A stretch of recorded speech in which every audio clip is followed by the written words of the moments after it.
Hi, this is Jason from Horrific Nightmares. We all know what day it is. Slashback Saturday. Now, this is a segment that my very good friend, Joe the Horror Man, came up with, where we watch a slasher a week based on a certain theme. Now, this week's theme is hometown slashers.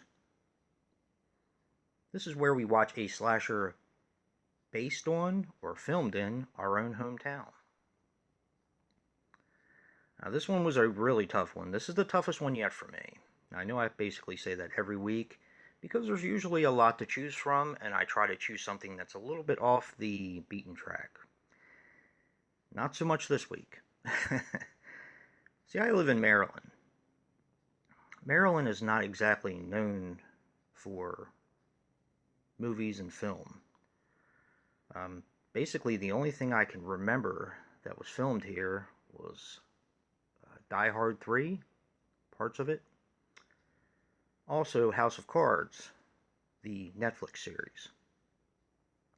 And of course, the Blair Witch Project. Now, my choices were so limited. I was originally going to do Serial Mom, which is kind of like a comedy horror film, but couldn't find my copy of it. I know I have it somewhere, just couldn't find it. So then I went downstairs and pulled out, kind of like a last-ditch effort, The Silence of the Lambs. But that really doesn't feel like a slasher film to me. Yes, it does have slasher elements, but just not quite there for me. So it was back to the old drawing board.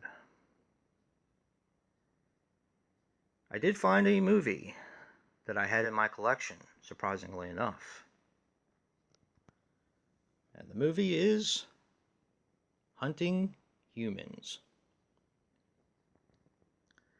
Now, Hunting Humans is a 2002 film, which is written and directed by Kevin Kangas.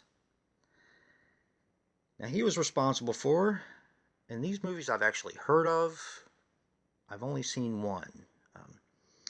He's responsible for Fear of Clowns 1 and 2, haven't seen either of those. Territory, which are anthologies, very low budget anthologies made in Maryland. I have seen the first one, and it was pretty good for a low budget anthology. Haven't seen the second one yet. They are actually both on Prime if anybody's interested. And the last one seems kind of fun. It's called Garden of Eden. Now this stars Rick Gans as Aric Blue. And of course he spells his first name because he's very arrogant.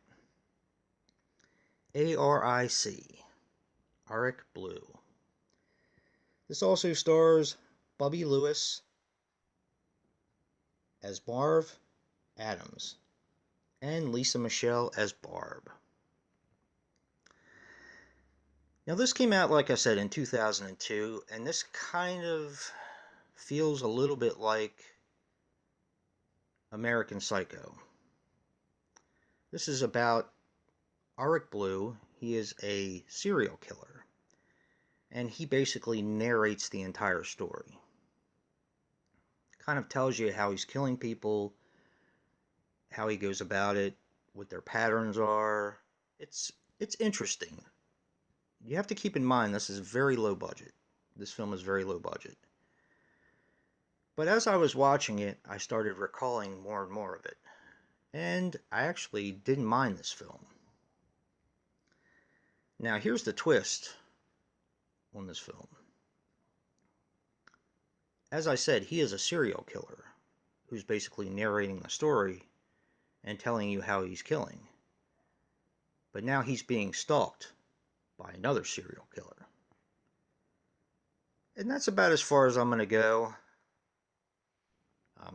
this is an interesting film. Now, this will kind of pertain to Joe in more ways than one. Now, I know Joe likes serial killers, but he also likes screeners. And this is actually a screener. I don't know if you guys can read that, but it says for promotional use only. Now, I've had this movie for quite some time. And like I said, I've watched it once, I think, when I first got it. It's been quite a few years. But I didn't really remember much about it. Glad I rewatched it. If you're looking for a low-budget film about serial killers, this is probably a decent one. I looked on eBay and Amazon, and it's really not going for that much. So I would say check it out if you don't mind really low-budget slashers. Now, a few dislikes about the film. Um, the dialogue is kind of corny at times. And how do I put this without spoiling the film?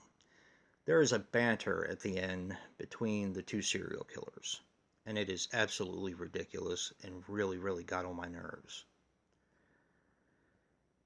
But all in all, this is a really good effort. This film was made for $21,000, which is basically nothing to make a film with, and it's very, very watchable.